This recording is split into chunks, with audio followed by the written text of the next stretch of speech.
Welcome to Fearless with Jason Whitlock. I am Jason Whitlock, your host. Happy Tuesday to you and yours. Happy day after Monday. We have a great show planned for you as we do every day, but it's always special because I got a couple people actually here in studio with me, but out here first, TJ Moe is back in studio with us here in Nashville. Looking forward to TJ contributing throughout the show. Delano Squires is going to join us from Washington, D.C. Maj Toure from Black Guns Matter, the Second Amendment proponent. He's in Buffalo and is going to join us via Skype. And Troy McSwain, tailor to the stars, my personal tailor. Is the reason, I used to dress very well before my suits and everything got too big for me. But he's here. And he's going to help me at the end of the show with an approval rating on me and the new look me, the guy that's growing, shrinking, growing. I put on weight last week, and it wasn't because I ate bad. Anyway, Troy will be here at the end of the show. But we're going to start early this afternoon. Our President Joe Biden, let's go Brandon. He went out to Buffalo and gave a short speech about the Buffalo massacre.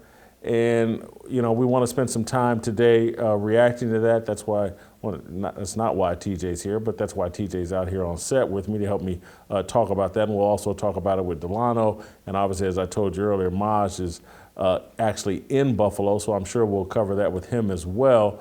But I want to give you just a couple little tastes of our unity president, Joe Biden, going out to Buffalo and just bringing America together. Let's start. I think here's the first clip, and it was very early in his speech that caught my attention. Let's play that.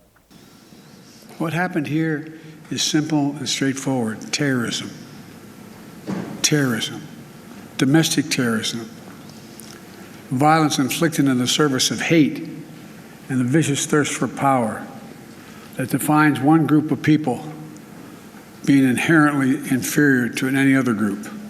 A hate that through the media and politics, the internet, has radicalized, angry, alienated, lost, and isolated individuals into falsely believing that they will be replaced, that's the word, replaced, by the other, by people who don't look like them, and who are therefore in a perverse ideology that they possess and being fed lesser beings.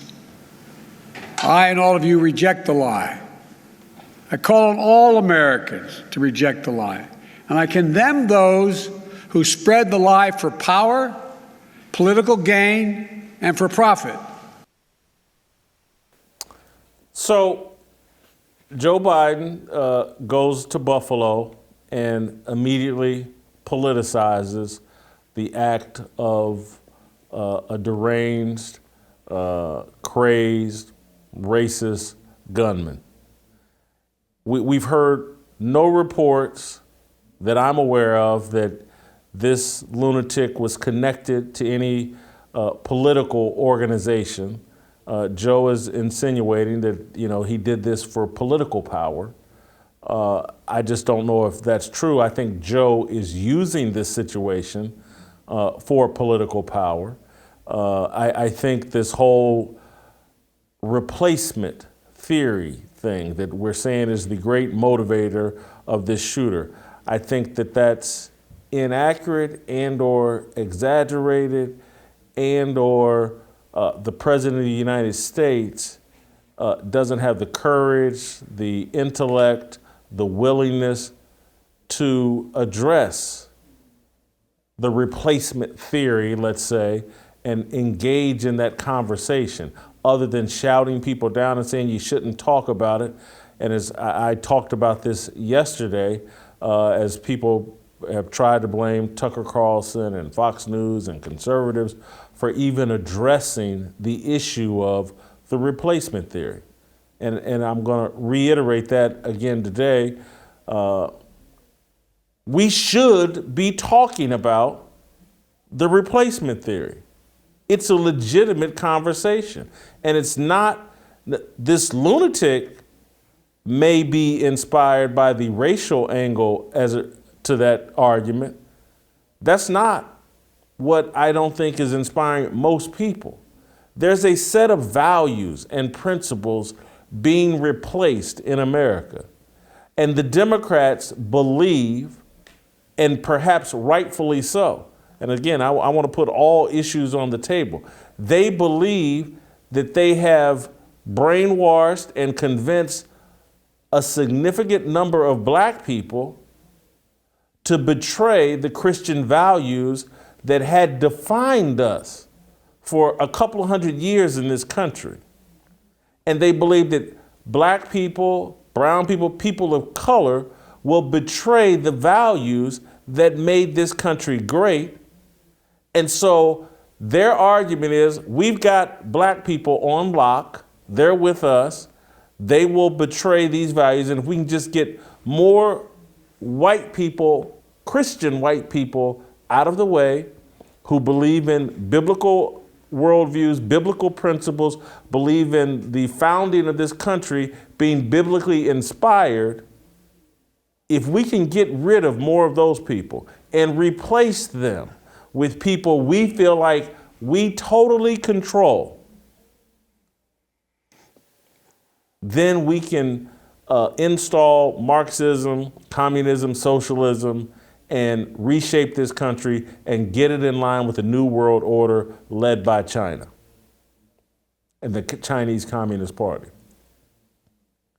And so the real argument, the real discussion that needs to be being had in a public, massive public way, led by our president, is black people, have we been so hoodwinked and brainwashed that we're just tools of the Democratic Party? And if they tell us, hey, we're all abandoning Christianity and our religious faith, and you ain't black unless you adopt these democratic principles. If you don't know that Joe Biden is your daddy, you ain't black. And so I'm sorry, what this lunatic did is a tragedy and a disgrace, and I don't know a human being that's not repulsed by it. But I'm gonna keep it all the way real. I'm concerned about the replacement theory. I'm concerned about the Democrats' ability to build a voting bloc of people who don't believe in a biblical worldview, who don't believe in the biblical founding of this country. I'm concerned about it. And I understand why other people are concerned about it. And I understand why some people see it as a racial issue, because the Democrats have defined it as a racial issue. They write and talk all the time about this demographic change that's going to empower the Democratic Party. And it's because they're saying, like, man, we got black people and brown people on lock. We will tell them what to think, and they will obey. They're so dependent upon the government, and since we're in control of the government and corporate media, and we've got all of their influencers, all of their athletes and other celebrities on lock, we can control these people. They will abandon all of their biblical beliefs in order to support our party. And so we need more of them over here. And these people coming through our southern border, we're going to control them the same way we have other black and brown people here in America. We're going to give them enough free cell phones and welfare that they'll be under our control as well. I'm concerned about that. When I look at schools and what they're teaching kids, and how all these little perverts in grade school teachers want to talk to young people about their sexuality and their gender. Yeah, I'm looking at my way of thinking being replaced. And I don't blame people for being concerned about that.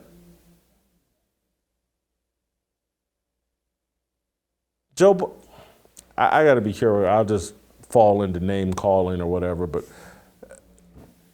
Joe, at other points in his brief speech, tried to sound, he in a very satanic move. He quoted scripture and tried to pass himself off as a man of faith in parts of his speech.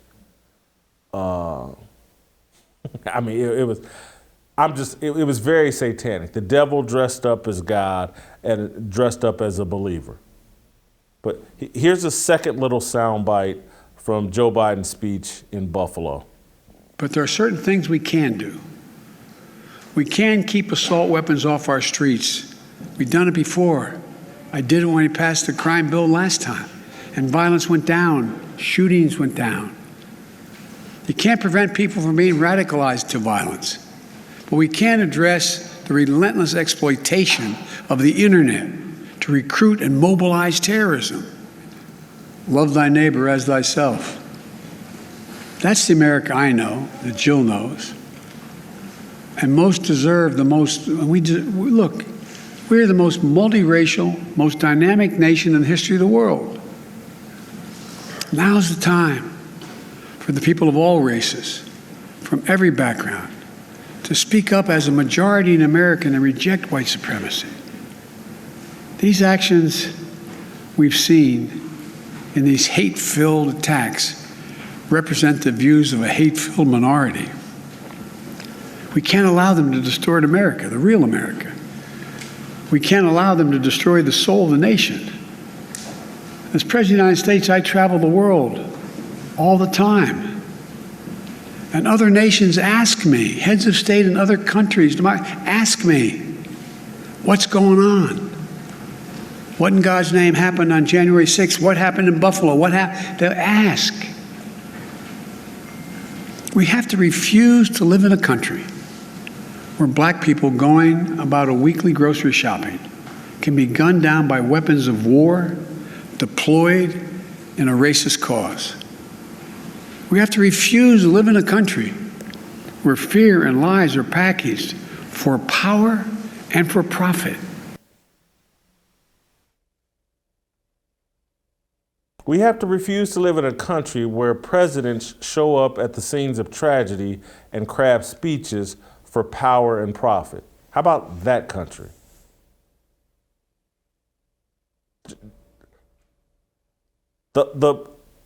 Obviously, Joe Biden, to me, calculated and a bit transparent and honest. We can't live in a country where black people are gunned down while doing their daily routine of getting groceries and be harmed by white supremacy. That's the America he wants to live in. And I get it. And that's a great goal. But what he's also saying, look, what happened in Buffalo is a tragedy.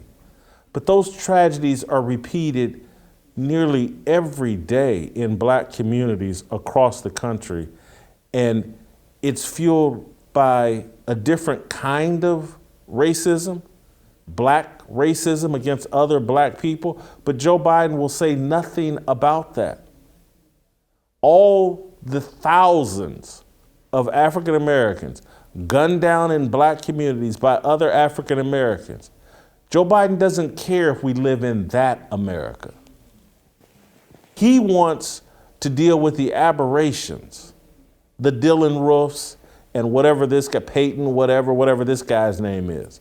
I'm not minimizing their behavior. It is tragic, unfortunate. It is a form of terrorism.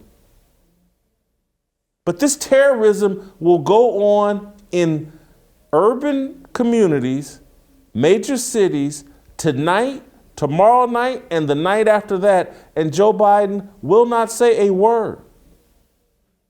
He's fine living in that America. If a little boy gets shot in Chicago tonight or in Baltimore by a stray bullet from a gang, Joe Biden is going to sleep very, very well. There's no political power to be gained from going to Chicago or for going anywhere where black people are gunning each other down at a record clip. ever since 2020, and we started the whole defund the police deal. And so Joe Biden lives in an America where the only thing heads of states from other countries ever ask him about January 6th and Buffalo. They didn't ask, not one head of state asked him about the summer of 2020 and riots and violence across this entire country over George Floyd. No one asked him a word about that. Buildings, cities, businesses being looted and destroyed, policemen being shot dead in the streets. The only thing people ask about January 6th in Buffalo and tiki torches in Charlottesville, because he went there today as well. And it always leads back to, well, we can just get these assault weapons, we can just get these guns out of people's hands. If we can just tamp down and minimize the Second Amendment, it's all going to be better, because once we take away the Second Amendment, or once we get these assault weapons, and once we illegalize them, the criminals are just going to give up their guns. And it will be nothing but safety and prosperity all over the country. I'm telling you, I started the process of following politics more intensely. I did not have this kind of severe animus, disdain for the left. The more I followed, my disdain, my fear of the political left and just their satanic nature, their lying nature, the very things they accuse their opponents of doing, they're always doing. Joe Biden went to Buffalo to use this tragedy for political power. Didn't go to Waukesha. Guy killed 6 people, ran them over in cars, injured like 50, 60 more. Joe Biden nowhere to be seen. Didn't have a word. He's fine living in that America. I did not at all like his speech, particularly, what are we, 2-3 weeks after Joe Biden basically supported abortion on demand, and he's a Catholic, claims to be, and now here 2 or 3 weeks later, this guy wants to quote scripture to us like he's a believer, like he believes in the sanctity of life. You can go snatch up a little baby and crush him in the womb, and Joe Biden doesn't have a word to say about it. And they can do it at a 50, 60,000 clip a year. Or I think I'm underestimating. It's probably 1 million abortions a year. They can do that and say nothing. And again, I don't want to minimize mass shootings, but again, this guy, didn't like 20 people in Milwaukee get shot in a little 2-hour span after a Milwaukee Bucks game? Not a word from Joe Biden. He's fine living in that America. There's no ratings, there's no political power to be gained by talking about what happened after a Milwaukee Bucks game, because the shooters didn't fit the right profile. They didn't advance the narrative.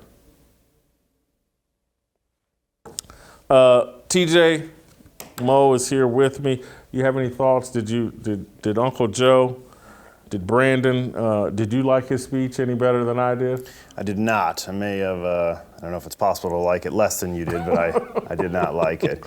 His intentions are clear. He is going to Buffalo to, he said, anybody who is talking about this. He was talking specifically, I think, aiming that at Tucker Carlson, the replacement theory.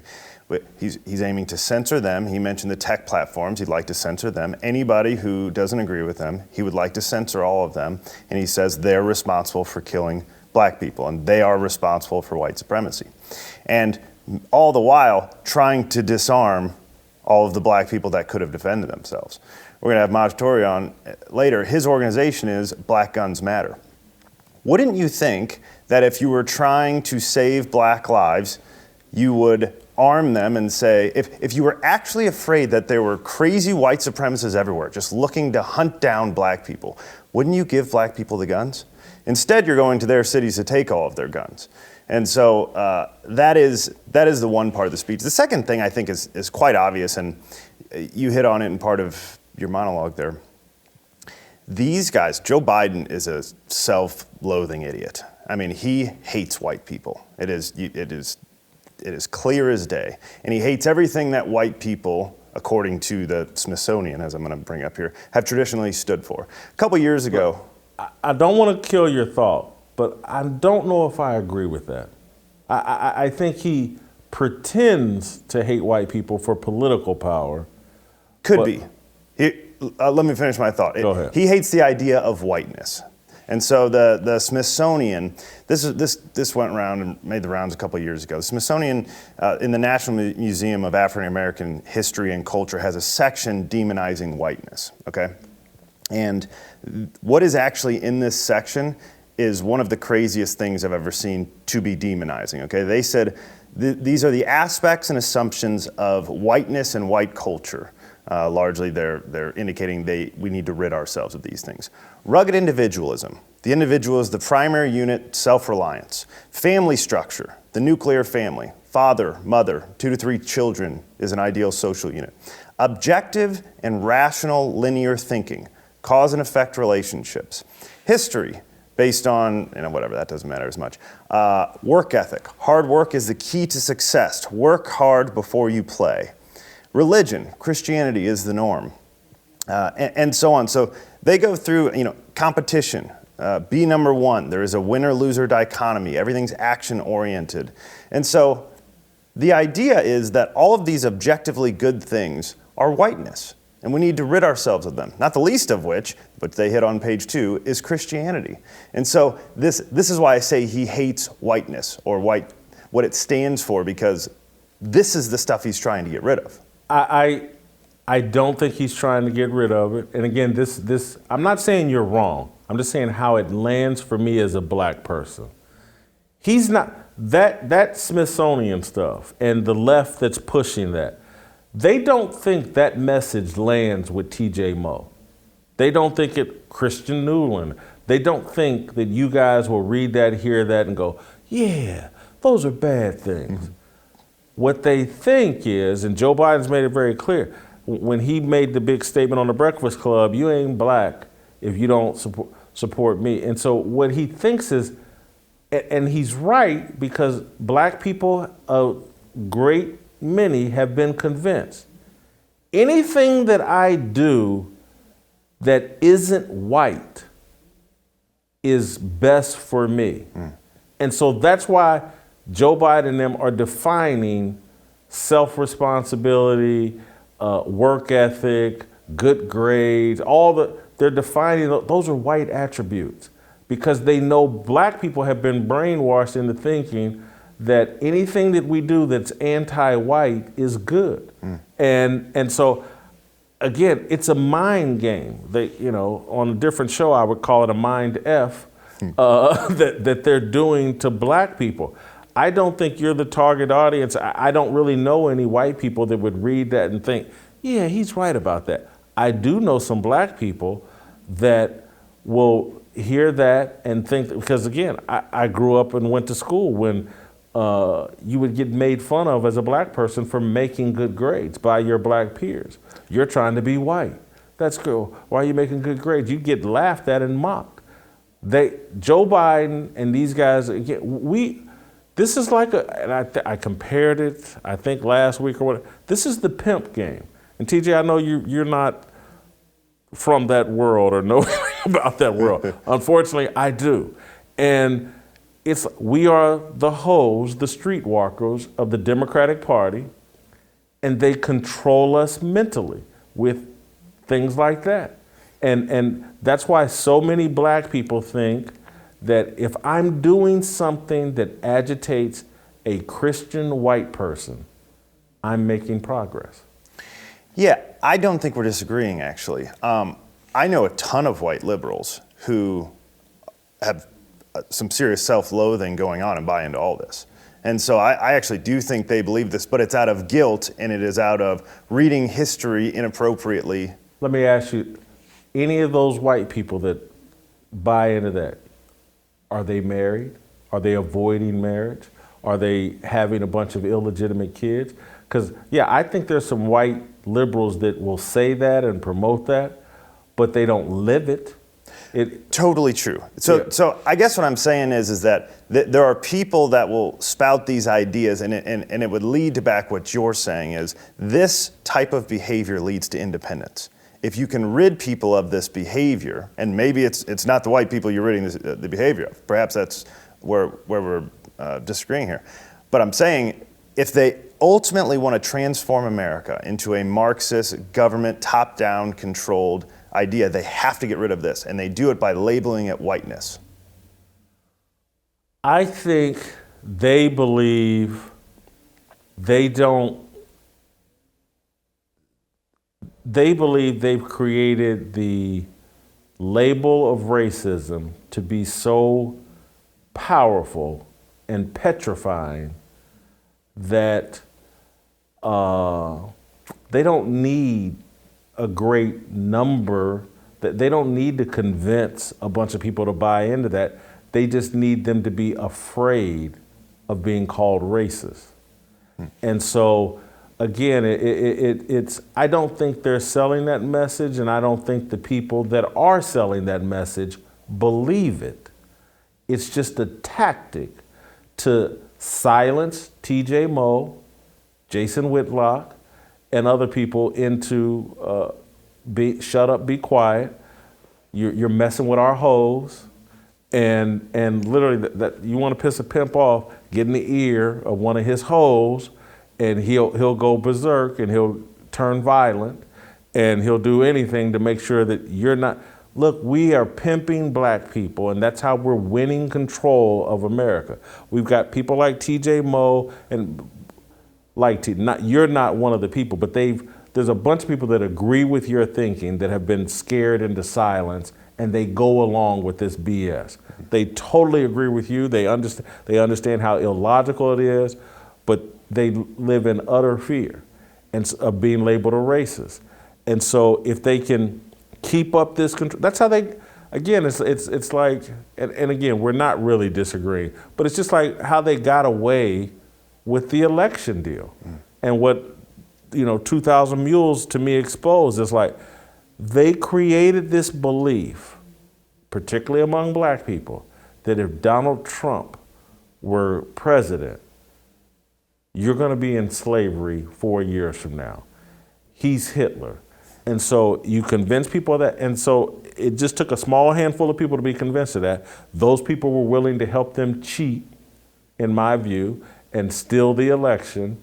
And so you don't have to control many, you just have to control the willing, because most of the rest of us, just like Joe Biden sitting there talking, don't be silent. Silence is X, Y, and Z. And we're the group that have been silenced. That other group is on Twitter and in schools and in public spaces shouting their beliefs to their heart's content. They don't have a silence problem. They have an amplification problem. Their voices have been amplified. It's those of us on the other side that have been silenced because they smear us with, oh, you hate black people, you're an Uncle Tom, or you hate people, you're a white racist. And anyway, I've talked myself into a circle where I'm like, there's a lot of agreement between the two of us, but I'm telling you, since Joe Biden does not dislike white people. Joe Biden is a white supremacist who believes that white people like him, need to be in control of everything. They're gods. And he's the true white supremacist. He believes in the superiority of white people. He believes that he and the Democratic Party and their ideology and their science and all the progress we've made, we can control this thing and we can control the climate. We can control everything. Just give the government, give us more power. We can make all the decisions. We got all the information. The rest of you people are a group of idiots.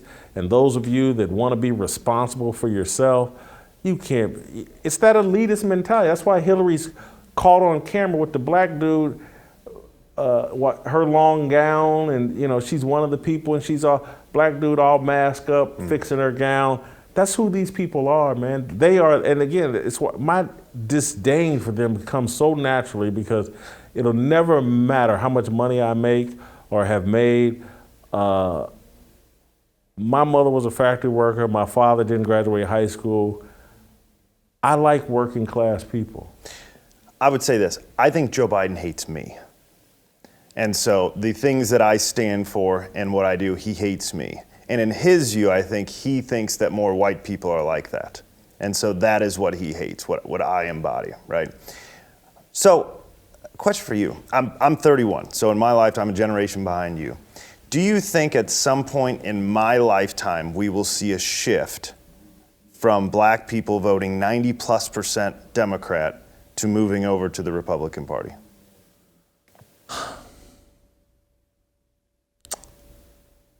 If it's gonna happen, it will happen in the next decade. And I would say we'll see major signs of it. We'll see signs of it in the midterms here, and we'll see a significant shift in 24. If not, because I just don't know how much more truth needs to be put in people's faces that the Democrats and their policies have no intention of improving things for the country and or black people. So I'm not that hopeful, but because one, they have total control of our women. And people don't understand, women have so much power and we pretend like they have none. But just keep it at 100% real, access to that special spot between their legs gives them incredible power over men. And I've seen so many men just hop on board with things that they know are illogical to keep peace with that woman they are married to, have kids with, or want access to that special spot. And they have, because whatever that 90% is, I bet it's got to be 95% with black women. Yeah, I think black men actually, particularly in 2020, shifted to voting for Trump at a higher rate than we had seen in the Republican Party in the past. Yeah. And so I don't want to, I got to be careful here because I don't want to, I got to be careful with my friends or whatever, but I got some friends that literally, their wives are the only reason why they didn't vote for Trump. Really? And, or the second time voted for him but lied to their wives about it. And it's the only way to keep peace in the home. And that's, again, that's where Stacey Abrams comes from, that's where Kamala Harris comes from, that's where, Jean Marie, the new White House press secretary or whatever, that's where all, the Democrats, their pimp game is unbelievably strong. Iceberg Slim has nothing on the game that the Democratic Party is running on black people. And it's that calculated. It's why they've made Stacey Abrams the face of, and it's this calculated. I'm sorry for being this offensive, but it's a fat black woman. It's a message to fat black women around, we love you. Them Republicans, they wouldn't love, but look at how we love Stacey Abrams. Blah, blah. It's a mess. And so this woman had a 230 credit rating, was upside, and somehow they got her out here like she's the next Martin Luther Queen, and they then funneled her a bunch of money, let her clean up her credit. She's never run or won anything, but they got her out here like she could be the next president of the United States. And again, I'm overweight.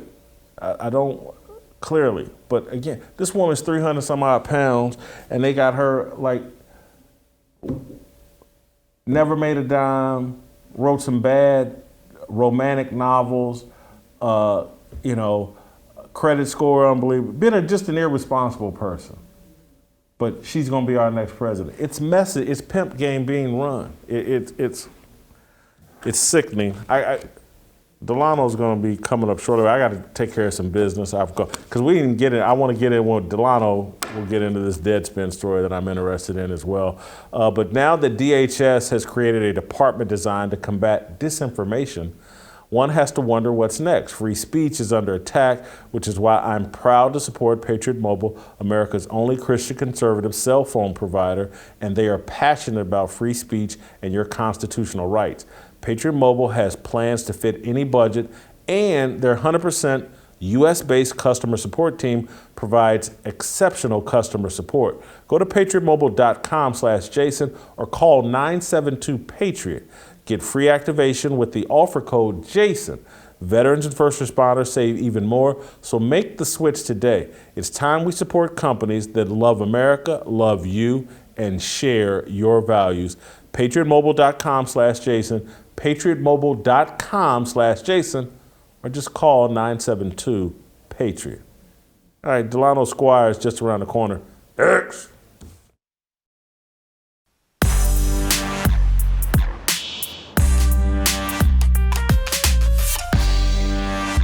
All right, welcome back.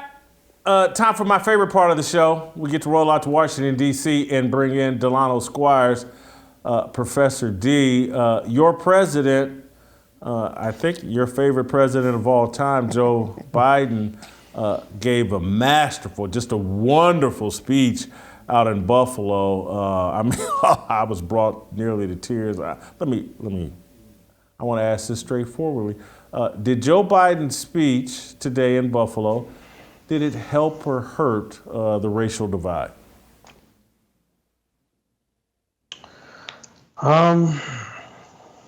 I think it was as close to a net neutral as you could get. I'm not one that tends to push and play the fence, but Jason, it could have been a lot worse. Right, he could have spent most of his time excoriating the right. He could have spent most of his time trying to get into great replacement theory. He could have spent most of his time talking about Fox News and Tucker Carlson by name. He could have spent most of his time, saying that everyone who voted for Trump is the equivalent of a white supremacist. He touched on all of some of those issues generally, but I think the fact that he spent the beginning portion of his speech talking about the victims was a good thing, was a proper thing, and was something that is appropriate for the moment. So it wasn't the speech that I would have wanted to hear, right? Because I'm a person, I like political rhetoric that can be applied equally across the board. So when I hear people say or infer that these types of attacks, racist as it was, are the number one threat to Black lives across the country, and Black people can't go to the store without fear of being shot, and so on and so on and so forth, I know that these people are lying, right? I know that their narrative is completely devoid of facts. But I don't expect him to sort of tease that out in this moment. But all those things being said, it could have been worse. Obviously, I wish it would have been better. So that's why I sort of end up somewhere in the middle. And I'm gonna bring TJ in to this part as well. Maybe I'm nitpicking a guy. Maybe I don't know. Maybe I've lost all objectivity. But even the beginning part where he's just rattling off the names and ages and this little teeny bit of information about each individual, it just didn't seem sincere to me. It felt like, oh, I remembered everyone's name, I remembered everyone's age, I know I'm supposed to pretend like I have this intimate knowledge of all these people, and it seemed packaged, rehearsed, and insincere to me. And it was like a laundry list that he had memorized because he tried to make it look like he wasn't looking at notes or looking for a prompter. It just seemed insincere. Am I being too hard on him? I probably, because I don't know what else you're supposed to do in that moment. You want to acknowledge them. Now you can be more authentic about it and say, guys, look, obviously I didn't know any of these people, but these people were very special to a lot of people, and I want to acknowledge what happened to them senselessly, and you're going to hear something about them. Here's the information I've been given, and then roll through it instead of, I think it seems like your holdup is that he tried to play it as though he was best friends with all these people and was not very authentic. Yes. Yeah. That's fair. Although, again, his delivery, it's like Joe Biden could barely at this point read a teleprompter. So nitpicking at his delivery is telling a dead guy to stand up and walk over there, you know? Am I being too hard on him, Delano? Probably. Yeah. I mean, because honestly, it's like, I look at, our political figures, for what they are. It's just like in your family. There's certain people who, you got to honor uncle that when they say something, it's going to be delivered in a certain way. And you come to peace with that. It's like, this is how my relative speaks. I love them, but they are who they are. As TJ said, Joe Biden is not capable of any eloquent discourse or rhetoric, right? He's not Barack Obama, but neither was Donald Trump. So when Trump, for instance, went to Puerto Rico after the hurricane, and he was doing jump shots with the toilet paper, and people were, criticizing him for it. I understood the criticism. I said, this is what Donald Trump does. Expecting him to come out and be the warm uncle, the one who says, I feel your pain. That's not going to happen. So I take it for what it was. As I said, the president could have spent the first part of his speech doing something totally different. I mean, if he did only 1/10 of what the corporate press has been doing since Saturday, that speech would have had a totally different tone. And I think could have really done some major damage because he didn't press into even though he talked about, white supremacist violence, he didn't press into it as firmly today as he has in previous speeches.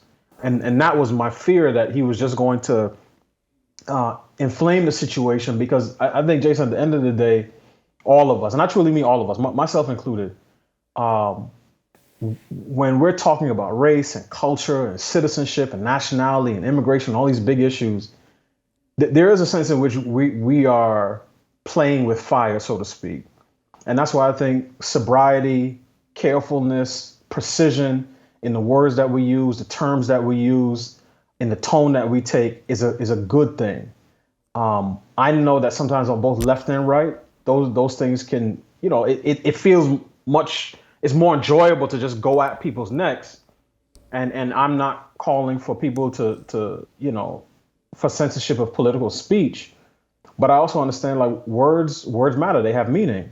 I'm not in the business of assigning blame for the acts of a shooter to political rhetoric, again, unless we're willing to do that across the board, which means that the FBI may start knocking on Ben Crump's door and saying, hey, all this black genocide talk you're talking about the police, we just had 5 officers that were shot, in ambush, and we'd like to talk to you about the things that you've been saying and writing and so on and so forth.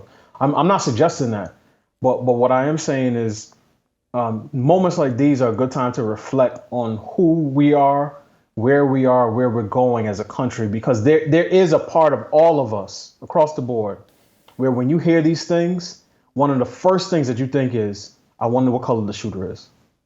And then it's, depending on who he is, how's this going to get spun up, right? Or same thing with the police shootings. it's like, okay, what color is the suspect? What color is the cop? Now, the fact that you hear about it probably means it's a white cop and a black and a black victim, probably, because the other ones you don't even hear about. But I think there is a sense in which, we should all just be a little bit more careful with our rhetoric, the president included. Well, speaking of being careful with the rhetoric, this ties to the Buffalo deal, and it ties to the column you wrote today. Deadspin wrote a column blasting white people for enjoying NBA playoffs after the Buffalo massacre. And I don't know if this is the dumbest thing I've ever read in my life. Karan J. Phillips has written a lot of really dumb things, but the fact that 2 NBA playoff games went on, and I think we got a graphic that shows that there were other sporting events that he clearly didn't care about. I think there were 15 Major League Baseball games, 2 NHL games, 2 MLS games. The NBA playoffs weren't the only thing going on, but they were the only league called out and the only fan base called out. And so I think there used to be the Buffalo Braves. There used to be an NBA team from Buffalo that is no longer in existence. But basketball players were supposed to, white basketball fans were supposed to skip that game to think about what went on in Buffalo. I'm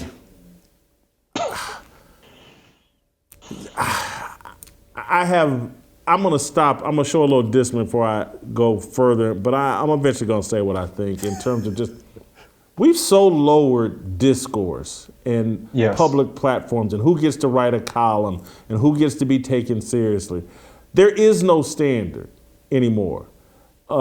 This guy is a clear idiot, and there clearly are no editors, and there's just no standard. And this whole democratization of free speech or platforms, it hasn't been good. It hasn't helped public discourse that any and everybody gets to say any and everything, and this is what I would call Exhibit A. Yeah, so now I'm going to try to hold myself to what I said in the last segment, 2 minutes ago, because I saw the Karan Phillips. I was about to say Karan Butler. I saw the Karan Phillips piece. As I was doing research yesterday, and then I realized that he blocked me. I've never even interacted with the dude, and it's not the first piece of rubbish that I've seen him put out. He's actually quite prodigious in his production of garbage in that sense. But I think his mindset is one of the big problems with our race discourse, right? So again, I want to separate this from the actual incident and the shooting in Buffalo. So nothing I say is to take away from that particular incident. His mindset is one that dominates the conversation among the aristocracy, the black elite, specifically that hate crimes are a matter of national emergency. And hate crimes are a matter of national emergency, and any crimes that black suspects commit are ones that can be swept under the rug and not even addressed. So in my piece, I actually talk about the fact that last week, I think it was last Friday, 21 people were shot in downtown Milwaukee over the course of 3 separate shootings after the playoff game, and this writer doesn't even see fit to mention it as it relates to the degree to which the Bucks were playing with a heavy heart on Sunday, right? Because you're talking about things that happened in their home city. And he doesn't even mention it because to people like him, any one of these incidents, no matter how far it is from any given black community, is a reason that every black person in the country is in a state of mourning, is depressed, is anxious, and afraid to go out of the house and afraid to go to the grocery store. And in effect, what people like him do is step over the dead body, sometimes literally, of black men, women, and children, most of whom are not involved in street life and who get cut down in drive-bys and the innocent victims of other types of shootings. And people like him don't even give those people a name. If I was to challenge the average listener to name one black person who's been killed by another black person, who's not famous or tied to anybody famous, over the last 5 years, most people would find it difficult. But any person who's been killed by the police, or even any person who's been harassed by, I talk about the Amy Cooper situation a lot, who's been harassed by a middle-aged white lady in a parking lot or Central Park, that is a matter of national concern. So that is the sense in which he's writing. I saw a CNN contributor earlier today was saying the same thing. It's always, us black people, we're in fear of our lives because of the extremely small number of these, racist attacks, which, again, tragic as they are not the reason that black people, as 13% of the population, make up almost half of the homicide victims. So it's hard for me to have respect for these people. And one of the things I say in my column is that these people are trading on a moral authority that we have given them and we need to take back. People like Karan Phillips, Nia Malika Henderson, Jamel Hill, all the other pundits, politicians who are like racial groundhogs. They put their head up one time a year to find one situation that fits their narrative. These people have no moral authority whatsoever. If you say Black Lives Matter with your lips, but really believe that white perpetrators matter with your heart, you can't come and lecture me on protecting black lives and the threats to our lives. I'm not trying to hear it from you. You can go and do something else with your day, because I'm going to ignore you completely. So I saw the Deadspin article. I'm not surprised by it. Deadspin is a trash heap. He fits right in. And I think you're right. People like him do hurt the discourse. TJ, did you watch any NBA basketball, or did you spend Sunday mourning the tragedy in Buffalo? Were you a good white person or not? I was, I guess it depends, right? Because if I boycotted the game, that would be considered racist too. Yeah, racist. You don't, because of black players. Yeah, that's exactly right. So, and so I actually tweeted this out. I'm like, so let me get this straight. White people willingly giving their money to black people is racist. But of course, if they boycotted it in that we think black people need some time to mourn, even though they were still doing what they do, then that would also be racist. I was just looking up while Delano was talking. In 2020, about 27 black people were killed per day in America. There was 10 killed in Buffalo. 27 per day, and he thinks that a group of black men who don't live in the city, have no attachment to these people other than they look the same as me, could not function to play a game of basketball. One of the things he says in here, and he's like, sports only serve as an escape for society if you're white. Well, that's obviously a lie, I would assume. I will heed to each of you on that. But secondarily, it is that, just because someone looks like you who passed away, which happens 3x what happened in Buffalo. As terrible as that was, it happens every day. Now, it may not happen in groups of 10, but it happens every day. It's a tragedy of which, if you let that weigh on your heart, you'll never function for any moment on any day, because there's always terrible things happening. And this is just America. Think about the tragedies happening around the world in places that don't have the rights that we do and that don't have all of the protections, don't make these things a big deal, right? The conscience of America and what makes us as great as we are is that we all come together. And while it's politicized in a way that we don't appreciate, we come together and say, that happened in Buffalo. And while there's 330 million of us, those 14 deaths or 12 deaths, whatever it was, are unacceptable, particularly with how they happened, but period. They're unacceptable. And that's what makes America a wonderful place. If you went over to certain places of the world, those 14 people, you'd never know their name. You'd never even know that they existed. I've lived long enough, unfortunately I'm older than you two guys, that there was no requirement when I was growing up to feel the pain of something that happened 500, 1,000 miles away. That people could get shot and killed in Buffalo, and I was allowed to go to the playground and play basketball or play football or play hide and go seek or just do whatever I want to do. I could go to the bar that night and drink, as a 19-year-old or a 21-year-old or whatever. But this is where I think like social media just hasn't served us. We think, it's connected us all. Well, do we all really need to be connected where everything that happens anywhere in America, I'm supposed to feel something? I got enough to worry about just me. And so I quit playing the game because I watched Sunday as everybody tweeted out their thoughts and concerns about Buffalo. And I don't have to do this to prove that I'm a good person. Because like when my cousin Anton Butler was killed by sheriffs in Indianapolis, I wasn't looking on social media for any celebrity or any random person to tweet out thoughts and prayers and condolences or talk about my cousin Anton or anything like that. That was something personal for me and my family that knew my cousin. And that's all I wanted to talk to family.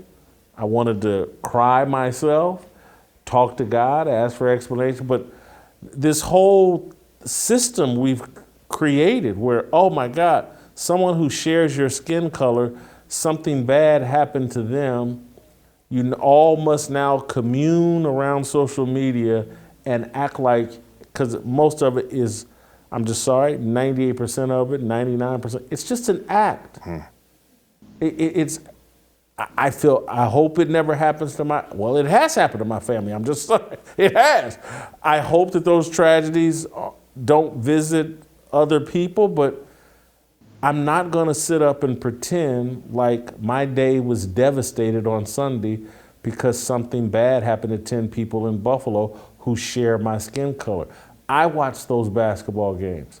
And so if I can watch the basketball games from Nashville, you're telling me that watching those games, attending those games in Phoenix, where you're an actual Phoenix Suns fan, you've paid the money to go to those games, they're the bad guys? The white people in Phoenix are supposed to feel worse than Jason Whitlock in Nashville and stop with it? Don't go to the game.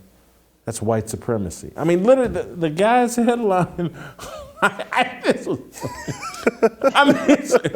this level, white fans were entertained by black athletes a day after a racist killed black people in Buffalo. This is what white supremacy looks like. It wasn't what actually happened in Buffalo. That wasn't white supremacy. It was showing up to support the black players at the game. And that headline is a statement about the progress we've made then. If that's what white supremacy is, going to a basketball game 24 hours after somebody got killed in another city, things are pretty good. No wonder people are beating down the doors and people are walking from every place in South America to get to Delano, if you have a second thought on that. Or, Yeah, I mean, again, and this is one of the things I put in my column, and the whole premise of my column is that our culture is infected with what I call outrage inequity, right? So it's the disproportionate application of moral indignation and fake concern for certain issues based on specific skin color combinations, right, of perpetrator and victim. Because my thing is, if the general consensus is that when anything that was, a heinous crime anywhere in the country takes place, and Americans as the American family, we mourn together, I think most people will say, okay, I can get on board with that. But the Laguna Woods shooting that involved a Taiwanese shooter and a Chinese congregation, I mean, our race scribes are so dim, to be quite frank. They don't even have the language or the understanding. Their worldview cannot process that. So that is just a footnote, right? Even though that shooting and the way it took place was very reminiscent of what happened in South Carolina and Charleston a few years ago, they don't have the language or the understanding to even process that. So it would be different if our outrage and our moral indignation was commensurate with these issues. If Waukesha prompted the panelists on CNN to have a reflective moment and to condemn, the ideology of Darrell Brooks, then that'll be one thing. But what CNN did was they wrote columns that said it was the SUV. So one of the things I argue for in the column is that we need to apply the same standards to all inanimate objects, regardless of who's wielding them, right? Because we see that they are playing all of us. This is a game for them. These people don't care about, well, let me see. I don't think that they're callous enough to not care about actual victims. I just think that what they care about more is using victims to consolidate political power. And I would contend that they've been doing that to the Black community for decades. And that's why, as I've said before, fake hate crimes are more important to them than real street crimes. And that's why Jussie Smollett, Bubba Wallace, and all these other people get an inordinate amount of media attention, right? And when those things happen, then you see everybody say they want more police, more law enforcement. They want federal investigations of one type or another. But when it's stuff that happens in our own neighborhoods, and Jason, you've heard me talk about this, when Trump said he was going to roll out Operation Legend and take federal crime fighting to 9 cities, ATF, DOJ, FBI, and they arrested over close to 500 murder suspects. The Biden administration got rid of that within the first week of inauguration. Now you have some of the same Black folk who cheered that, talking about, well, we need legislation and anti-Black hate crime executive orders. So these people, their worldview does not allow them to apply one standard to these situations across the board. And that's why I said towards the end, it's like, for me, I'm even more thankful to be a believer, because at the cross, I see a leveling place, right? That horizontal beam puts all of mankind on the same level as sinners. And that vertical beam is an indication that the only way to be reconciled with one another truly is to be reconciled with God through Christ. So I'm thankful for that today. And as I said, I mean, these people, they think they have moral authority, but we should show them, and I hope that they see that they really don't. Delano, I got to go. Great job as always. Thank you, guys. Let me take care of some business. Have you been at a company with bad HR? Have you ever given employee feedback that made a clear difference? Have you ever wanted to implement a better company culture? The bad news is that one complaint against your company can turn your world upside down. The good news is Bambee is here to help small business owners implement good HR practices. Bambee is an HR platform built for businesses like yours, so you can automate the most important HR practices and get your own dedicated HR manager. First, Bambee's HR Autopilot automates your core policies, workplace training, and employee feedback. Then your dedicated HR manager will help you navigate the more complex parts of HR and guide you to compliance. Available by phone, email, or real-time chat. An in-house HR manager can cost up to $80,000 a year. But with Bambee, your dedicated HR manager starts at just $99 a month. No hidden fees, cancel anytime. You run your business, let Bambee run your HR. Go to Bambee.com/fearless right now for your free HR audit. That's Bambee, spelled BAMBEE.com/fearless. Bambee.com/fearless. All right, stick around. Maj Toure live in Buffalo. Next. Welcome back. All right, we're going to roll out to Buffalo and bring in Maj Toure from Black Guns Matter. Maj has a great social media feed that I follow over Twitter for quite some time. He's a strong proponent of the Second Amendment, and he's been trying to explain to Black Americans and just Americans in general why the Second Amendment and why our gun rights are so important. So it's not a surprise to me that Maj hopped on a plane, hopped in a hoopty, or hopped on something, a bus, a bike, something, and went to Buffalo. Maj, welcome to Fearless. Thanks for taking the time.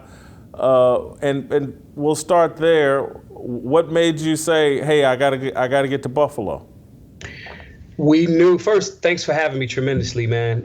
It's much appreciated. First, we knew it was going to be more of the same. As soon as we heard it went down, this weirdo kid doing what he did, and then me downloading his so-called manifesto.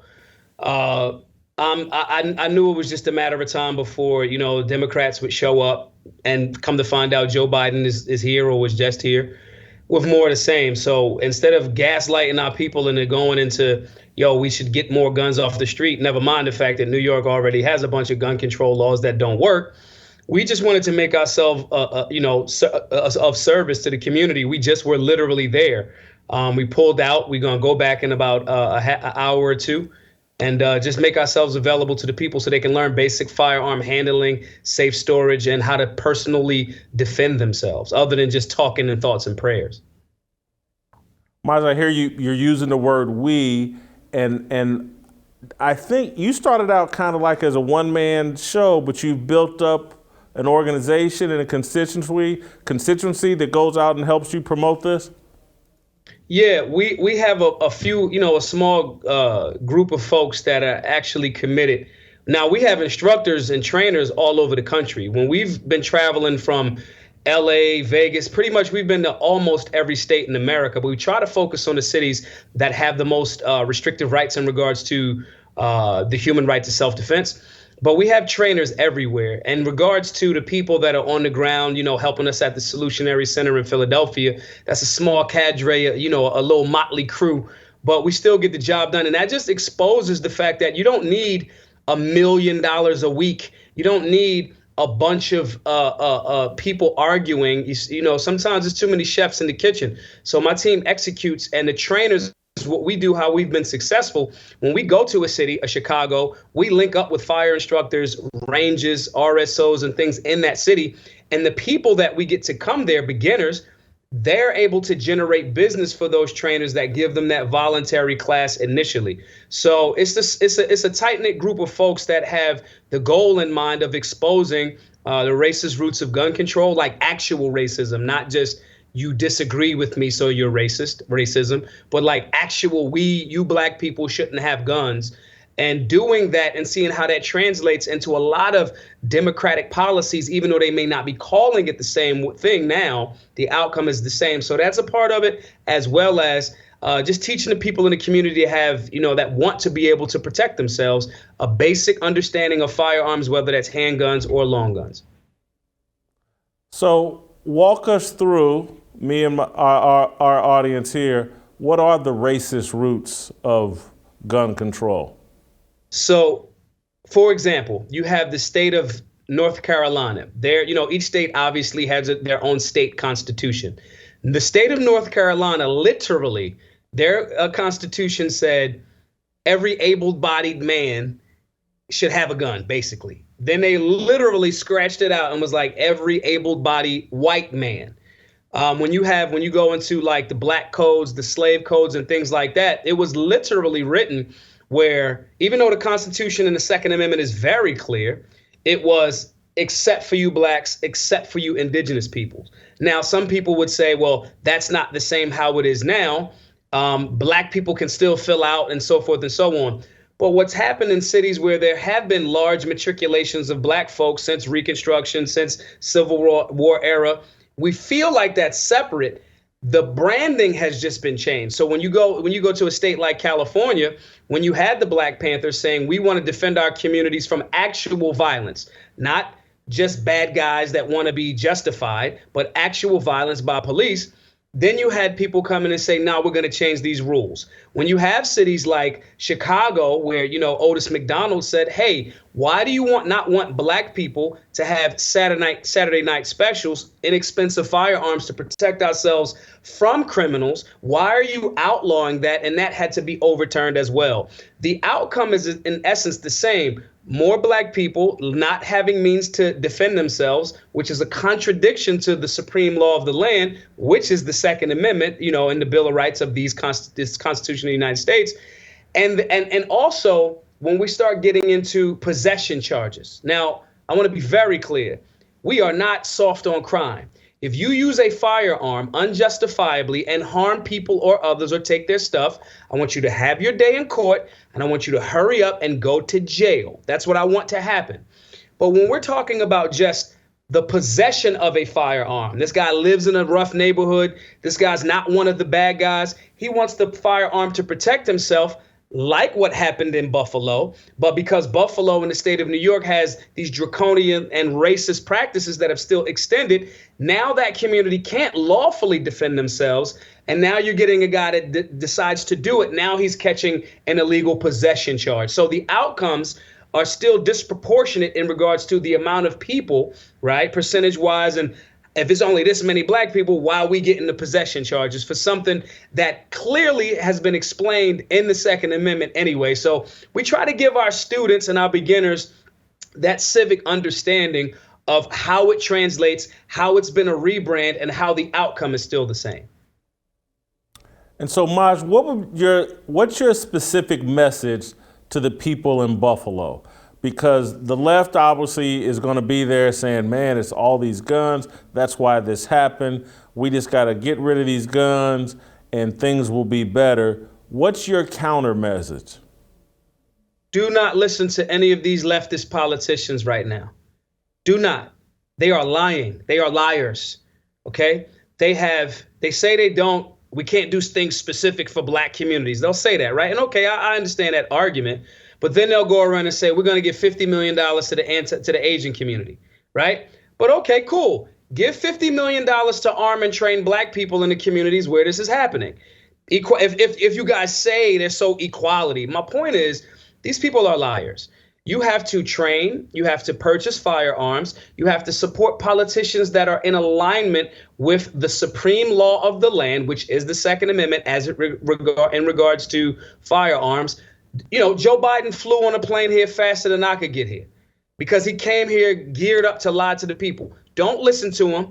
Find reputable trainers, get some instruction. We'll help you for free at Black Guns Matter, and only support a politician that says, I am in alignment with your Second Amendment right to keep and bear arms. If they're not going to say that, they do not deserve your vote, and you don't have to rely on any politician for you to go train.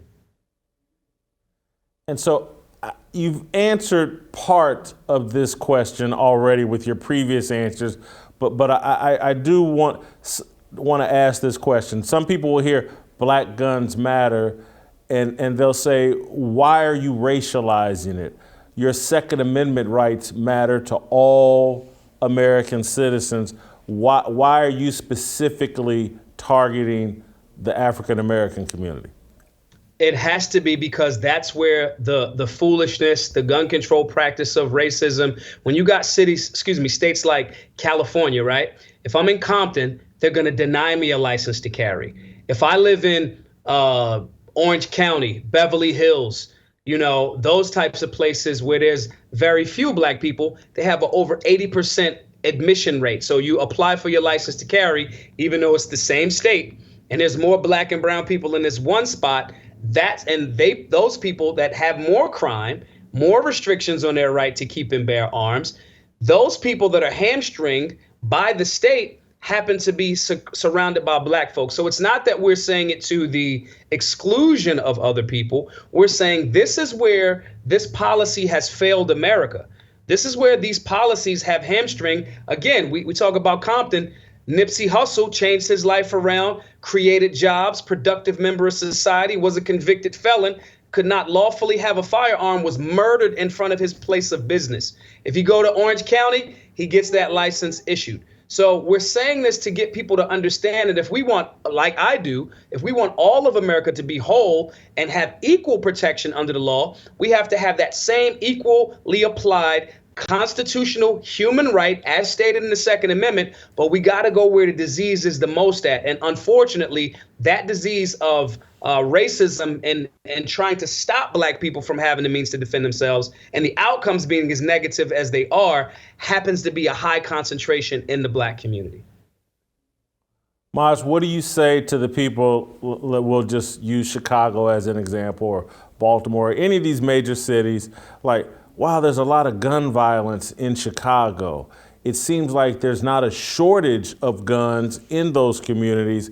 There's a proliferation, a pervasiveness of guns that are leading to all of the gun violence. What do you say to that argument? So when someone says that, they're usually saying, well, they're getting all of those guns from Indiana, where there's less restrictive gun laws, and they're bringing them over to Chicago. And I would say, well, if it's the same amount of guns or more guns in Indiana, how come Indiana doesn't have the violence that Chicago has? But Indiana isn't generally as leftist as Chicago. Indiana has more of a respect for the Second Amendment. You know, it's some of these cliches. I sometimes hate cliches, but most of them are actually true. One of the most famous cliches being an armed society is a polite society. So when we take it back to Buffalo, a lot of black folks in Buffalo, when we say, well, why would that guy pick that place? He told you, I'm going to go shoot the place that has a bunch of black people, and none of those black people have the means to defend themselves because the laws don't allow them to be law-abiding citizens. And because most people, listen, man, it's maybe 1,000 guys in Chicago doing it wrong. The average hardworking American in Chicago is damn near being hamstringed by the state and by that criminal because they can't lawfully have the firearm the same way to protect themselves. But yet and still, we still think, or we listen to some politicians that would say we need more of those rules. So that Indiana, Chicago, why whoop-de-whoop, the places generally on the vast majority side of things, Democratic ran cities have a disrespect because white liberals are some of the most racist people you will ever meet. They create policies that hamstring black people. The bad guys that also happen to be black that don't follow the rules know that you don't have the means to defend yourself, and they keep doing the bad thing. Then you get a Democratic guy that's light on crime like Krasner in the Philadelphia, the lefty city that I live in, that's going to let these guys right back out again. So it's the revolving cycle of Democratic policies, and it's them blaming the firearm, but it's not the firearm, it's the policy, because if it was just the firearms, Indiana would have the same amount of violence that Chicago does, and it doesn't. You know, it's funny. I've lived a lot of different places. I've lived here in Nashville the last 2 years, and down here in the South, in Tennessee or whatever, people carry. And it does create a bit of a different atmosphere. I think people like, and again, I don't have the stats, but this is just the way I feel living down here. There's less road rage. I'm less likely to get upset with somebody because that dude might be carrying. And so let me de-escalate and just, politely honk my horn and move on. I'm not giving nobody the finger. I'm not flipping anybody, I'm not cursing at anybody because you do know that, no, people carry down here. A very good friend of mine here was at 2, 3 a.m. at a convenience store. Guy tried to shoot him and ended up getting shot himself because it's just a different. I lived in California the 10 previous years where the gun laws are more restrictive, and I think, and again, LA is plagued by violent crime. So I used to be an anti-Second Amendment person, and I wrote about it, talked about it for a long time. I didn't understand. I didn't understand what the gun actually represents, and it represents self-sufficiency and independence. Who's actually running this country? The individuals or the government? And it took me a long time to figure that out, but I've certainly figured it out. The concept is a cultural concept. It's not only do I know that there's someone with a firearm in that house in Texas, more than likely, it translates into if I'm Mr. Rapey McNapey, I'm not prowling the streets 2, 3 in the morning, generally trying to, catch women and rape them because there's a 60-70% chance that she's armed. So that's one aspect of the culture, the fear factor and the preventative maintenance. The other thing is when you start to train with firearms, you start thinking about what I got to do, where I can go, what are the rules, what are my parameters. We respect boundaries. And that doesn't mean, fear-based. that means, hey, someone has jurisdiction over this situation and other situations I have jurisdiction over. It changes the mentality of the person. You're going to be more considerate. You're going to be more thoughtful. I have to think, can I go into this place? No, because I'm going to be carrying my firearm. I may not drink. So now there's less drinking. There's more people. It's a whole culture surrounded by thoughtfulness, thinking, considering. And this is the part that we stress at our classes because we want people to understand it's not about, I have a firearm, it's time to go wild, wild west. It's actually the opposite. No different than most trained fighters walk away from fights. They get the tough guy. I heard a story Mike Tyson said when he went to jail, guys was trying to, they want to fight the champ. It's Mike Tyson, bro. You're not going to win. It's in the 90s. You're not going to win. And so the concept is very similar, and we try to reach people on the in middle of the fence that are at least open to hearing this. And like you said, you came down to the South and you're like, man, everybody's got a gun and I'm not hearing about this. And again, when we double back down to this Buffalo situation, I don't know how clearer it could be. You have a young man saying, I'm going to go here. I'm going to pick this place because no one's going to put rounds back at me. And I think we got to really sit back and evaluate that from a good guy to bad guy perspective, as well as a cultural perspective that makes a general public not even as firearms related, but just, man, maybe that guy's had a rough day. And even if he's not going to shoot me, he may stab me, he may fight, or I need to think about the things that I'm doing before I do them. And again, a more thoughtful populace is actually what we need right now, as opposed to just these snap reactions. So it's a holistic approach at our classes at Black Guns Matter. Maj, the Supreme Court heard a case in New York State Rifle and Pistol Association versus the Bruin case. And this was in November. That decision is expected here this summer. For the audience, you have to have proper cause. Basically, they get to decide if you deserve your concealed carry and such. And it seems as though they're going to rule in the favor of the citizens, that is part of your Second Amendment law. So my question is, do you think we're actually, thanks to a conservative Supreme Court now, moving to a direction where the gun laws are actually going to start coming into our favor and people will be more protected? Yes, and I think that it's also going to create a space where you're going to get more of a rift. And when I say rift, it's not going to be rift like anti-gun people attacking gun people because they don't have any guns, so they lose that battle off top. But on top of that, there'll be more of a rift. And this is the part of the rift that I actually would like to see. If you believe that, the right to keep and bear arms shouldn't be a thing, and you want to move to a state or a city that is more reflective of that, I want you to. I don't think you will. I think that clearly Texas, Florida, Mississippi, Tennessee, Alabama, those places that by and large have lower violent crime, I think that they'll say that similar to when they said if Trump is elected president, they're going to move to Canada. I think they'll say it.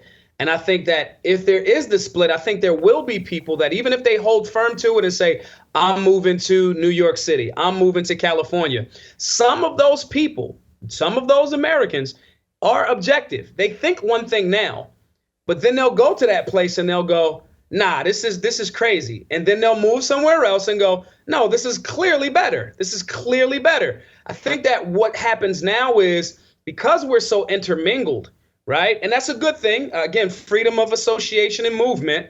But because we're so intermingled, you have spaces in certain places. The people that are saying these things don't actually see what Skid Row looks like right now. They don't see what Seattle, Washington actually looks like right now. So I think when the government starts saying, or the Supreme Court starts saying, no, we're going to go do this, and this is the individual, it's already been enumerated in the supreme law of the land, which is the Constitution and the Bill of Rights, states will fall in line. And some of those states will have cities. Again, Philadelphia is trying it very much. We want to create our own rules, even though our state constitution is very clear. Article 1, Section 21 says the right of the people to keep and bear arms shall not be questioned. You can't even question me about it. That's in our state constitution. So Philadelphia will try to do that. And I do think we will see some people that mean the best. They've had trauma. they're scared of guns, they got low testosterone, whatever it is, some of those people will go, nah, they'll be objective enough to go, no, I thought one thing. And it's not a diss to them. It's just you don't know what you don't know. And so I think that the Supreme Court will go that direction. But lastly, the Supreme Court does not determine whether I'm going to have a firearm or not. I'm in Buffalo, New York right now. I do not have a license to carry in New York. I have a gun with me in New York right now. They don't determine what I'm going to do. I'm not afraid. I got a bunch of lawyers. We got a bunch of time. If I get arrested, I got bail money. We will take this all the way to the United States Supreme Court. Americans need to be on that. If you do not want a firearm, I respect your ability to not want one. I won't force you to get one.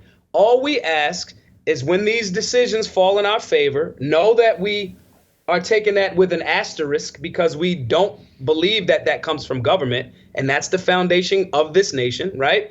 But on top of that, we'll be respectful of your individual choices. If you want some help later on, if and when you live in that leftist city and you get robbed, we're here to help you.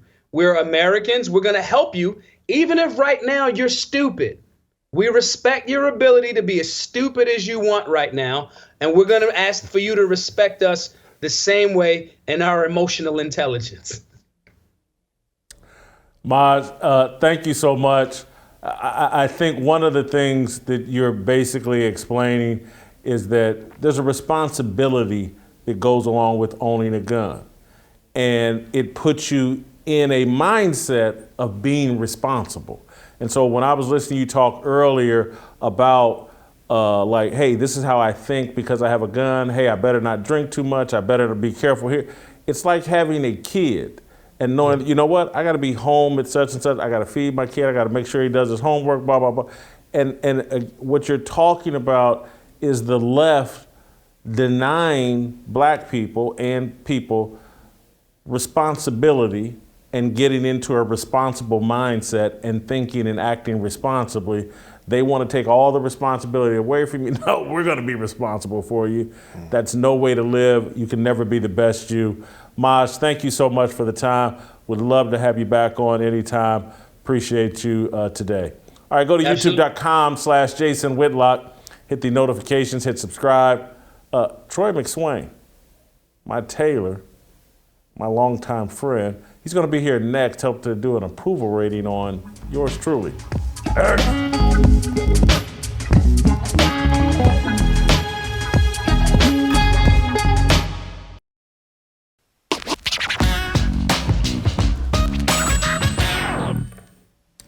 All right, welcome back.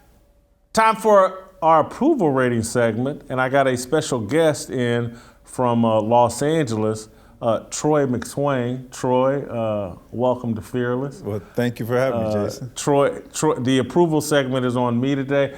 Troy has been my tailor for 20 some odd years. We met years ago through Derek Thomas, the Chiefs' all-time great linebacker. Troy used to make clothes for Derek Thomas, but Troy's made clothes for everybody, from Mike Tyson to Johnny Cochran to Jason Whitlock to who, you know, Names people that like came. Kobe. Yeah, Kobe. Any and everybody. And so I had Troy come to town because you guys know I've been on this weight loss journey, and none of my clothes fit me anymore. Everything's too big for me. And I think I've shown some pictures, I believe, on Instagram and on Twitter showing my weight loss transformation, and I need new clothes. Yes. So but I'm glad to be here. But you should have had me on the show earlier. I could have talked about the gun control, especially in California. I've been robbed at gunpoint. I got my CCW. I know how hard it was. I couldn't CCW, get a what's concealed that? Weapon permit. Oh, okay. So I couldn't get one in Los Angeles. When I moved to the suburbs, the San Bernardino County gave me one. Oh. So now, but I can carry anywhere in California. So I'm happy. I feel safe. That sounds similar to what Maj was talking That's what I'm about saying. in certain. When I was watching from backstage, Yeah. I was sitting there like, wow, I should have been out there giving my 2 cents worth in, because I went through it, you know? Yeah. It's a rough situation living in the Wild Wild West. Yeah, and I lived out there for 10 years. My part of the Wild Wild West wasn't that wild though. Well, that's because back then you was Hollywood, Vegas, Jason. I did live downtown though. Okay. I lived right downtown for 2 or 3 years. But anyway, we're doing an approval rating on me, and I thought Troy would be the perfect person to do it because Troy, you got to make me some new clothes. Oh yeah. But the issue is I'm not done yet. I'm gonna drop about 50 more. Right. Well, that's why we just should make a couple outfits just so you're dressed right. Because, dude, your performance rating, as far as the way you look, you're very sloppy. You're not representing your boy right.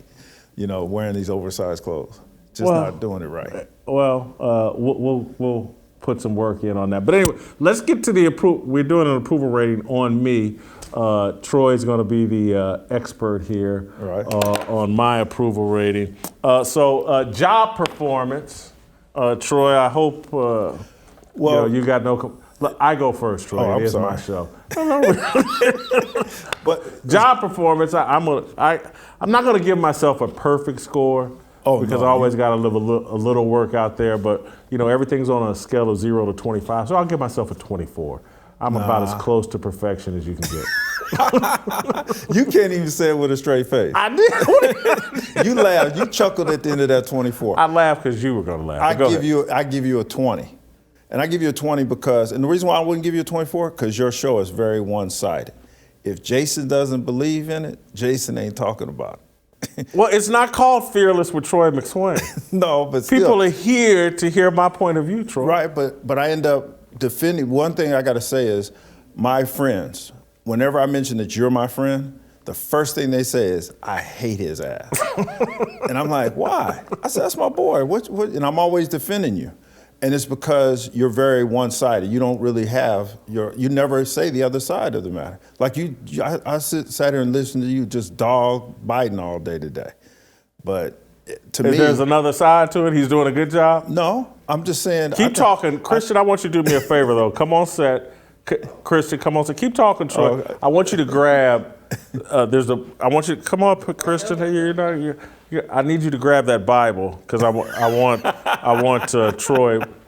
All I'm saying is that on one side. To me, Trump. Yeah. Let me ask you a question. Are you thinking that Trump was financially better? He was a businessman. He ran the country better. And I agree with what you were saying about Biden, but you just totally bashed him. Well, again, Trump isn't the president right now. So when I talk about Joe Biden, I don't have to talk about Trump. Trump's not president. Right. I'm just giving my thoughts on Joe Biden. But everybody that says that I'm one-sided, again, my one side is founded in this. Okay. And so my whole worldview basically, and again, and Troy, you know me better than probably anybody that's been on this show, is like, I have not always lived up to these standards. Oh, no, you haven't. Hey, you're lucky your hand don't catch on fire for touching it right now. I haven't always lived up to these standards, but this is in control of my worldview. Even Las Vegas Jason Whitlock. Yeah, see, that's Jason Whitlock 1.0. Jason Whitlock 2.0 is different. But yes. It's all the same worldview. Even when I was out in the streets, I had this worldview. Okay.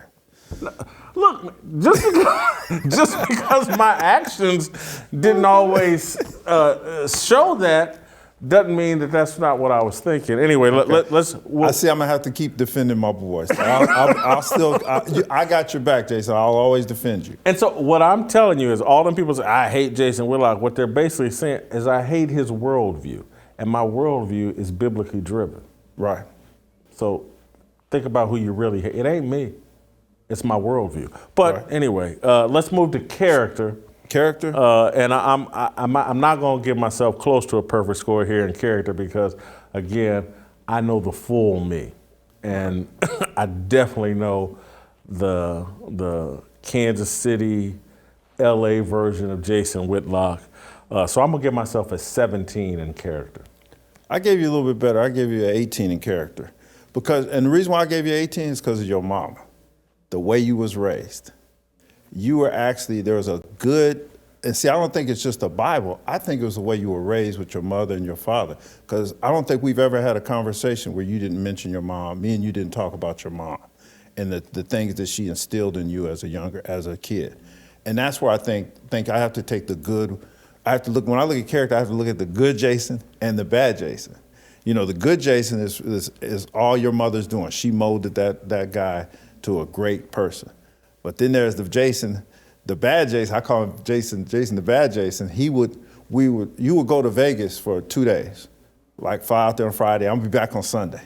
A week later, you'd still be in Vegas. And so I'm gonna tell you what you're talking about. That is my mother and grandmother is one side of me. And then my father's the other side of me. My father's a very good person, but my father was love women, love gambling. So does my mother. Right, that's why I said the good with the bad. So, yeah, but they did raise me with some good values, so I appreciate the But the 18. other thing with character that really spoke volumes to me was when you left that 7-figure income in California to come out here and be your own boss and not work for somebody anymore. The average person wouldn't have did that. So to me, that's why I probably rated you a little higher in character, because you really showed the true you, the essence of you. Authenticity, which I think that kind of speaks to as well. I'm about it, as Master P would say. So I'm giving myself a perfect score in authenticity. No, I think I represent myself. I didn't give you perfect. I scored you the highest. That got you my highest rating. I gave you a 23, and that's because you speak what's on your mind. You know, I just wish sometimes when I'm talking to you, I watch TV or was in the news more than you do. You're 24/7 news, so I can't sit there and have the discussions I want to have with you about topics and politics and this and that. Let me tell you all you need, Troy. Is the Bible. Yeah. Yeah. If you had this, you wouldn't need to watch TV. Okay. To handle it. I tell people this all the time. A biblical knowledge will add 50 points to your IQ. Seriously, I know, trust me, and I got friends, I'm not gonna reference them, like, book sense, 0. Biblical sense, off the charts. Some of the smartest people I know. And and when you start talking about different things, they can. Oh, yeah, because it's all covered. Right. There's, as my mother says, ain't nothing new but the doers. And so it's all been covered. Everything we're seeing today has already been covered. It factor, I don't know if it gets any better than me, but again, I can't give myself a perfect score, but a 24. Are you seriously gonna sit there and say 24? You the it factor. I give you a 3. Oh, you gave me a 2 earlier, but now you're up to a 3? I'm up to a 3 now. Yeah. Because your clothes don't fit right. Yes, I'm here now, but after 2 years, you should have gotten some clothes since now, but I'm gonna get your look together. If I had gotten clothes 2 years ago, they wouldn't fit now. Right, but see now it's the new Jason. So now you're to me you're looking at yourself saying you're a healthier Jason and you love yourself more. And that's probably I don't know if I can love myself more, but no, you love yourself more, meaning you're more in tune with yourself, your body, your spirit. And that whereas before you were Hollywood Vegas Jason. So you use money like in relationships. Money and what you could do for somebody was part of your throw in having a good relationship. And you didn't trust anybody. So, you fall for a woman really fast. So that ain't true, but I hear you. Yes, you would. You would fall really fast. And you would be all in, but you never did trust her. So, that's what why your it factor was all financial. It seemed to be more financial thing for somebody as opposed to a spiritual thing. But I think the new Jason 2.0 is more spiritual. Man, you're really devaluing my mouthpiece and my writing ability. You're really devaluing that. Yeah, but in a relationship, for being the it piece is not your writing ability. To be the it factor is how you look. It's the drip. It's the swag that you have. It's this and that. You do have swag, but you're only a 3, Gotcha. Jason. You done came all the way out here to trash talk me like this on my own show? I'm being honest. A true friend will be honest. Play tomorrow so I can get out of here. I've got myself at 90 and blazing hot. Troy, who will never be back on the show, has me at 63 or 64. It's 64, yeah. Grease Fire. Troy? You're still my boy. Well, tomorrow still loves me, so that's all that matters. All right, we'll see you tomorrow. No negotiation, my sister, no relation. We all just wanna have freedom. Sitting on a corner, never been alone. I'm breaking my back for freedom. Blessed, we are living, get back. We are receiving, all deceiving. We all wanna be free. We want freedom.